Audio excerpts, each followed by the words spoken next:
Et donc, la CENI et la Cour constitutionnelle vous inspirent confiance. Vous ne voulez pas vous mettre aussi dans la lignée de ceux qui mettent un peu la pression à la CENI et à la Cour constitutionnelle d'avoir justement les résultats convaincants après les élections au mois de décembre. Est-ce qu'il y a un opposant plus que A.G. Matembo à la CENI, qu'on peut mettre à la CENI, qui ne sait pas que A.G. Matembo c'est un kabiliste?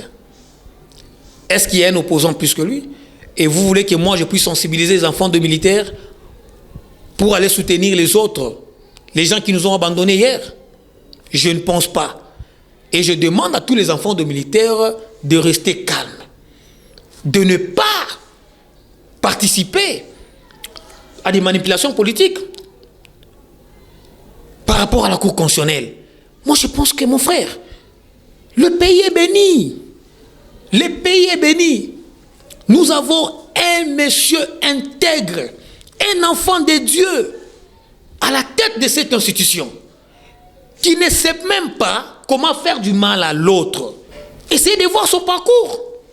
Il ne vient pas du Néa. À Outinase, à Komina niveau Wana. C'est un enfant de Dieu, un enfant béni. Avoir cette personne à Cour constitutionnelle, c'est une grâce pour la République. Il a commencé par être magistrat. Il n'a pas sauté les étapes. C'est une grâce pour la jeunesse d'avoir quelqu'un, un enfant de Dieu qui ne sait pas faire du mal à l'autre. C'est ce qui est important.